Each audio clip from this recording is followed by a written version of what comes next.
discuss with the allies today about Ukraine? New Hampshire. Really? You know, our natural wonders inspire, and the reflection inspires to take action. You know, I want to thank Commissioner Gary Batman and for being here as well. And at the risk of stating the obvious here, God bless you all.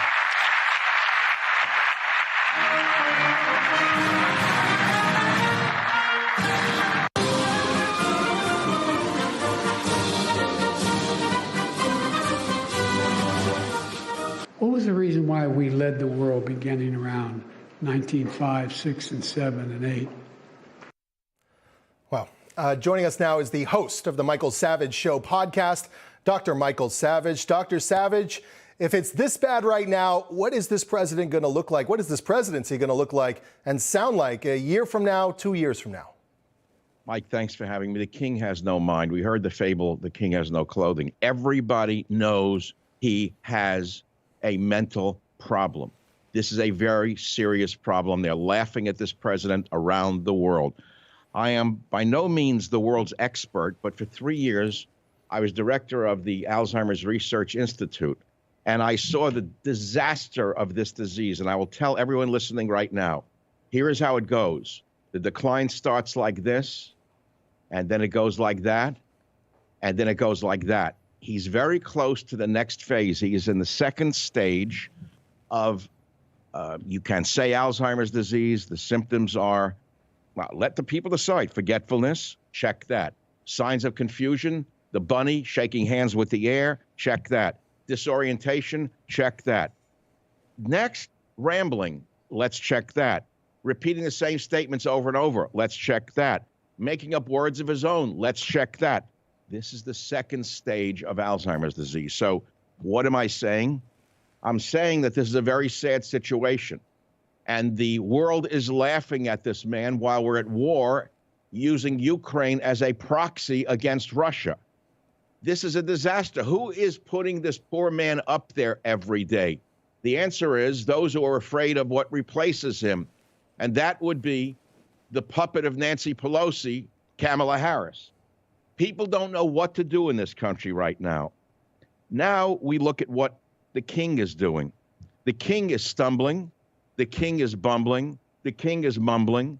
The White House itself is crashing into itself. And yet the naked corruption that we see, the border being broken that we see, the spending on military equipment, which is out of control, the spending on illegal immigrants, which is out of control. And what can we do when we have a man who is mentally disabled like this? I say that, Mike, I have an answer. It's simple. And it doesn't apply only to Joe Biden. It should be for any leadership position. All of us know that there are biomarkers for diabetes, which would be glucose. It's a biomarker for diabetes. People get blood tests. If your blood glucose is high, the doctor says you're at risk for diabetes. You know, control your diet, exercise, etc. We know that cholesterol is a marker of one's risk of cardiovascular disease. If your LDLs or HDLs are off, the doctor says take anti-cholesterol meds or run a lot more, eat, less sugar. There are markers now for Alzheimer's disease. There are markers for this. There are tau proteins. There are amyloid plaques that appear. They can be tested now. And I believe Biden, for the sake of himself and the nation, must be tested for Alzheimer's disease, as well as all the other leadership over the age of 75. Nancy Pelosi, I don't think she's all there.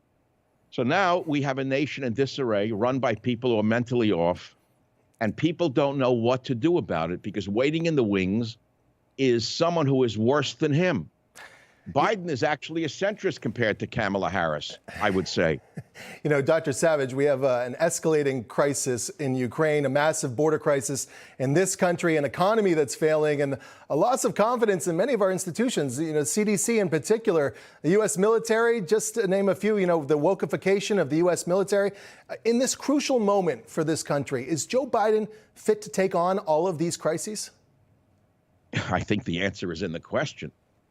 It's pretty obvious that he is obviously not in charge. We don't know who's running the country. Everyone says it's Obama 2.0. It's this one, it's that one, but they know it's not him. I mean, who sees a president shaking hands with the air and doesn't say it's time to remove him from office? You know, for years we heard Trump should be removed under the 25th Amendment or something. Remember that? Because they didn't like Trump's policies. Well, it's not Biden's policies we're worried about so much. It's Biden's mental acuity that we are worried about. And look, I could lead right into the next one, which is this Disinformation Governance Board. Mike, who ever heard of such a thing in a free republic? It's very dystopian. Huh? Very dystopian. Well, okay, you want to show a picture of Nina Jankowicz, the would-be TikTok star that was just appointed? Yeah, we showed it earlier. It's wild. So you've had it on the show. So I have a little statue of her here that was done a few years ago by others. And the heads are those of conservatives who disagree with anything that Mayorkas, the weirdo who runs DHS, has to tell us. The border is being overrun by gangs. The country is being flooded with fentanyl. And we're not supposed to notice this thing. And anybody who notices it is suddenly charged with being an anti-government agent. This woman, no one knows who she is. Who is she? Where did Nina Jankowicz come from? A would-be TikTok star. So little is known about her. We know that her husband's name is Michael Stein. We don't know who her parents are. This is odd. She speaks Russian fluently. Isn't that interesting? Russia is our enemy now, and she is an expert on Russia. She comes from the Wilson Center, Michael, which is an extremist far-left wing think tank. Can you imagine if Trump had appointed someone from an extremist far-right think tank, what fools like Wolf Blitzer and Jake Tapper would be saying? So this is a would-be TikTok star in charge of truth about DHS. Anyone who says anything about illegal aliens or DHS, who is destroying this nation on a daily basis, is now an enemy of the state. This is totally crazy. The king has no mind. And my friends, I think this statue would have more intelligence right now and more consistency than Joe Biden. Well, Dr. Savage, you mentioned Kamala Harris. You think that she's waiting in the wings. Well, the Washington Post says Pete Buttigieg, our Secretary of Transportation, is now second only to Joe Biden as the frontrunner for Democrats in 2024. What does that say about both Kamala Harris, and what does that say about the Democrat Party that Mayor Pete is the best they've got? It says that they're in disarray and they're becoming increasingly desperate and increasingly fascistic and increasingly like the state described by Aldous Huxley in Brave New World. And so if you look at Brave New World all over again and you see things such as this, I'll read one quote. We all heard war is peace. Remember freedom is slavery. We learned this in high school. I don't think Joe read it. I don't think Nina Jankowicz read it. Peter Buttigieg probably never read it. But this is the quote I wanted to have for you on your show today. Most men and women, us your slaves, but feed us. In this society and ours, people are comfortable handing over freedom to people in power in exchange for safety and stability.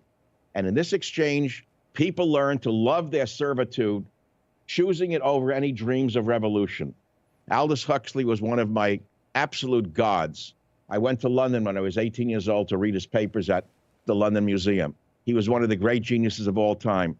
And he warned us in Brave New World what the world would look like with an authoritarian government when it took over. And you don't have to be a genius or a Huxley expert to see what these people are. They are desperate. You know, when you see that Goebbels was the minister of propaganda under Adolf Hitler, and you see a senile president who doesn't even know who Nina Jankowicz is, I am sure, they produce a government office of disinformation in the Department of Homeland Security who has broken our borders wide open on the South. They're desperate. They're afraid. And if the Republicans did their job, they would impeach Mayorkas yesterday, and they would put troops on our borders tomorrow.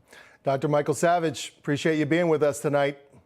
Well, remember, we'd have more stability with this man running the country. Dr. Michael Savage, we appreciate your time.